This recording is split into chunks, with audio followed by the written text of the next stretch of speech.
বিশ্ব সংবাদে আপনাদের স্বাগত। সংবাদের শুরুতেই শিরোনাম, পরে বিস্তারিত। শুরুতে জানিয়ে দেব পাল্টা হামলার হুমকি ইসরায়েলের, ইরানে পারমাণবিক স্থাপনা বন্ধ। জানিয়ে দেব রাশিয়ার অস্ত্র সরঞ্জামে ইরানের প্রতিরক্ষা ব্যবস্থা। এছাড়া রয়েছে ইরানের সীমিত আকারে হামলা চালাতে পারে ইসরায়েল। জানিয়ে দেব ইরানের বিরুদ্ধে প্রতিরোধ ক্ষমতা হারিয়েছে ইসরায়েল। সর্বশেষ রয়েছে ইসরায়েলের ক্ষেপণাস্ত্র প্রতিরক্ষা ব্যবস্থার উপর ড্রোন হামলা চালিয়েছে হিজবুল্লাহ। পাল্টা হামলার হুমকি ইসরায়েলের, ইরানে পারমাণবিক স্থাপনা বন্ধ। ইরানের নজিরবিহীন ক্ষেপণাস্ত্র ও ড্রোন হামলার পর বিশ্বের নজর এখন ইসরায়েলের দিকে। তারা প্রতিশোধ নেওয়ার হুমকি দিলেও কিভাবে হামলার জবাব দিয়ে তা নিয়ে প্রশ্ন উঠেছে। এমন পরিস্থিতিতে ইসরায়েলের হামলার আশঙ্কায় নিজেদের পারমাণবিক স্থাপনাগুলো বন্ধ রেখেছে ইরান। আবার তেহরানের বিরুদ্ধে ইসরায়েলের ব্যাপক কূটনৈতিক তৎপরতাও শুরু হয়েছে। গত শনিবার রাতে ইসরায়েলকে লক্ষ্য করে ৩ শতাধিক ক্ষেপণাস্ত্র ও ড্রোন নিক্ষেপ করে ইরানের রেভলিউশনারি গার্ড কোর। ইসরায়েলের দাবি এসব ক্ষেপণাস্ত্র ড্রোনের অধিকাংশই রুখে দেওয়া হয়েছে। এই হামলার পরবর্তী পদক্ষেপ নিয়ে আলোচনা করতে সোমবার দ্বিতীয় দফায় ইসরায়েলের যুদ্ধকালীন মন্ত্রিসভার বৈঠক ডাকেন প্রধানমন্ত্রী বেনিয়ামিন নেতানিয়াহু। সূত্র বলছে, ইরানের শিগগিরই পাল্টা হামলা চালানোর বিষয়ে ঐকমত্যে পৌঁছেছে ইসরায়েলের মন্ত্রিসভা। তবে কখন ও কিভাবে হামলা হবে তা নিয়ে দেখা দিয়েছে বিভক্তি। ইসরায়েলের সামরিক বাহিনী প্রধান হেরেজি হাভেলি শুধু এটুকু বলছেন, ইরানের বিপুল ক্ষেপণাস্ত্র ও ড্রোন হামলা জবাব দেওয়া হবে, তবে এই নিয়ে বিস্তারিত আর কিছুই বলা হয়নি। ইসরায়েলের পাল্টা হামলা চালালে গাজা সংঘাতের কারণে আগে থেকে সংকটে মধ্যপ্রাচ্যের অঞ্চল আরও অস্থিতিশীল হয়ে উঠবে।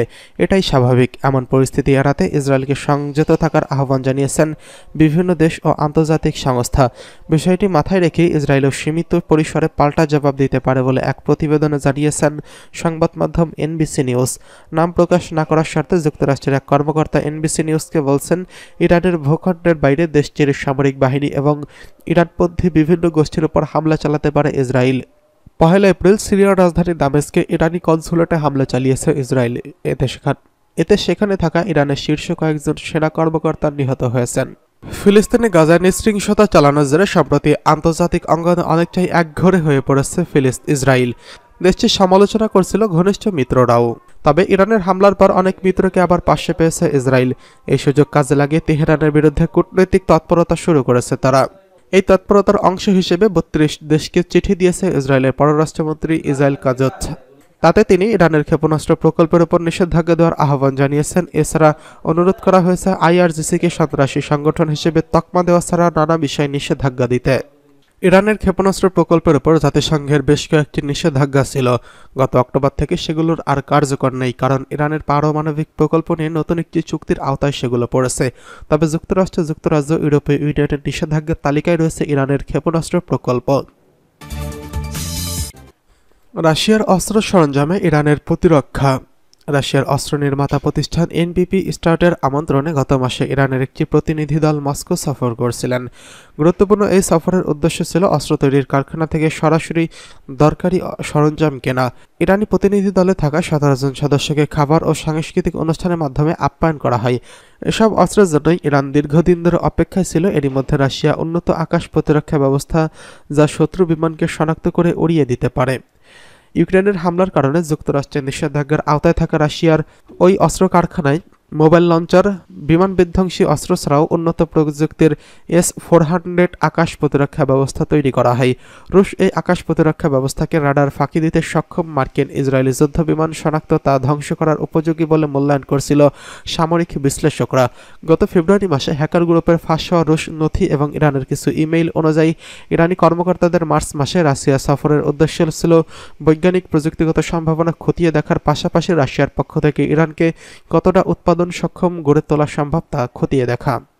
এই সফরের পর রাশিয়ার কাছে ইরানি কোনো সরাসরি অস্ত্র কিনছে কিনা তা অবশ্য জানা যায়নি, কিন্তু গোয়েন্দা কর্মকর্তারা বলছেন এই সফরের মধ্য দিয়ে দুই দেশের কৌশলগত অংশীদারিত্ব গভীর হয়েছে।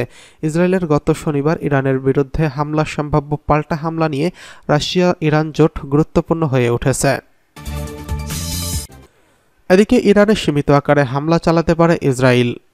ইরানের নজিরবিহীন হামলার জবাবে দেশটিতে সীমিত আকারে হামলা চালাতে পারে ইসরায়েল, এমনটাই মনে করছে যুক্তরাষ্ট্র। দেশটির একজন জ্যেষ্ঠ প্রশাসনিক কর্মকর্তা এ সম্পর্কিত গোয়েন্দা তথ্যের বিষয়ে জানা গেছে। এমন একটি সূত্র CNN-কে তেল আবিবের এমন মনোভাবের কথা জানিয়েছেন। দ্বিতীয় সূত্রটি বলছে, যুক্তরাষ্ট্রের গোয়েন্দা সংস্থাগুলোর তথ্য অনুযায়ী ইরানের আভ্যন্তরে ছোট আকারে সীমিত হামলা চালানোর বিষয়ে চিন্তা ভাবনা করছে ইসরায়েল। দেশটি মনে করছে ইরানের হামলার পরিপ্রেক্ষিতে তাদের এক ধরনের সামরিক শক্তি প্রয়োগ করে জবাব দেওয়া দরকার। জ্যেষ্ঠ ওই প্রশাসনিক কর্মকর্তা বলেন, নিজেদের পরিকল্পনা কি এবং সেটি কখন ঘটাতে যাচ্ছে সেই বিষয়ে দাপ্তরিকভাবে যুক্তরাষ্ট্রকে এখনও কোনো সতর্ক বার্তা দেয়নি ইসরায়েল। ওই প্রশাসনিক কর্মকর্তা আরও বলেন, আমরা আশা করব ইসরায়েল আমাদের এই ধরনের সতর্কতা দেবে যাতে আমাদের সেনাদের সুরক্ষায় কাজ করতে আমরা প্রস্তুত থাকি। এটি শুধু সামরিক বিষয় নয়, বরং পুরো অঞ্চলে আমাদের কূটনৈতিক মিশনের জন্যও কার্যকর। মার্কিন প্রেসিডেন্ট জো বাইডেন প্রশাসনের এই কর্মকর্তা বলেন, তবে এই নিশ্চয়তা নেই যে প্রস্তুতি নিতে ইসরায়েল আমাদের আগাম বার্তা দেবে, আর তারাই জানে কখন আমাদের আগাম বার্তা দেবে, আর তারা যা করতে যাচ্ছে সে বিষয়ে আমরা সম্ভবত আবারও আমাদের আপত্তির কথা জানাবো। এদিকে ইরানের বিরুদ্ধে প্রতিরোধ ক্ষমতা হারিয়েছে ইসরায়েল। ফিলিস্তিনের ইসলামিক জিহাদ আন্দোলন বলছে, ইসলামী প্রজাতন্ত্র ইরান নজিরবিহীনভাবে ইহুদিবাদী ইসরায়েলের উপর যেই ড্রোন ও ক্ষেপণাস্ত্র হামলা চালিয়েছে তার মাধ্যমে প্রমাণ হয়েছে ইরানের বিরুদ্ধে ইসরায়েল তার প্রতিরোধ ক্ষমতা হারিয়েছে। ইসলামী জিহাদ আন্দোলনের উপপ্রধান মোহাম্মদ আল হিন্দি লেবাননের আল মাদিন টেলিভিশন চ্যানেলকে কথা বলেছেন। তিনি বলেছেন, ইরানের মোকাবেলায় ইসরায়েলকে প্রতিরোধ ক্ষমতা শেষ হয়ে গেছে। আল হিন্দি আরও বলেন, ইসরায়েলের বিরুদ্ধে ইরান যে প্রতিশোধমূলক হামলা চালিয়েছে তা দখলদার শক্তির জন্য প্রাথমিক সতর্কবার্তা। ইরানের কর্মকর্তারা এই ধরনের কথা বলছেন। তারা জানিয়েছেন, শনিবার দিবাগত রাতে ইহুদিবাদী ইসরায়েলের বিরুদ্ধে যে শাস্তিমূলক হামলা চালানো হয়েছে তার মধ্য দিয়ে ইসরায়েলকে এই সতর্কবার্তা দেওয়া হয়েছে যে আর কখনো ইরানের স্বার্থে আঘাত করলে তার জবাব হবে ভয়াবহ এবং চূড়ান্ত। ইসরায়েলের উপর ইরানি হামলার প্রসঙ্গে আল হিন্দি বলেন, ক্ষমতার ভারসাম্য পাল্টে যাচ্ছে। আমেরিকা নিজেই সমস্যার চ্যালেঞ্জের মুখোমুখি এবং মধ্যপ্রাচ্যে আধিপত্য প্রতিষ্ঠার জন্য ক্ষমতা নেই ইসরায়েলের। সেক্ষেত্রে নতুন ব্যবস্থা প্রতিষ্ঠিত হতে যাচ্ছে। ইসলামিক আন্দোলন জিহাদের আন্দোলনের নেতা গাজায় ইহুদিবাদী ইসরায়েলের বর্বর আগ্রাসনের প্রতি সহযোগিতা করার জন্য পশ্চিমা দেশগুলোর কঠোর সমালোচনা করেন। তিনি বলেন, বর্তমান বাস্তবতার পরিপ্রেক্ষিতে ভূ রাজনৈতিক পরিস্থিতির পুনর্মূল্যায়ন করা দরকার।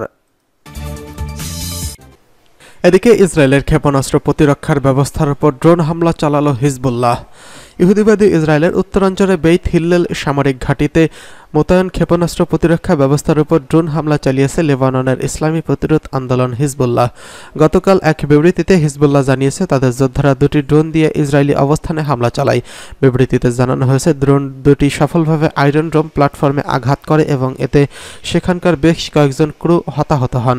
ইসরায়েলের চ্যানেল 12 জানিয়েছে, হিজবুল্লাহ ছোড়া ড্রোন একাধিক ভূখণ্ডে অধিকৃত গ্যালিলি এলাকায় আঘাত হেনেছে এবং সেখানে আগুন ধরে গিয়েছে।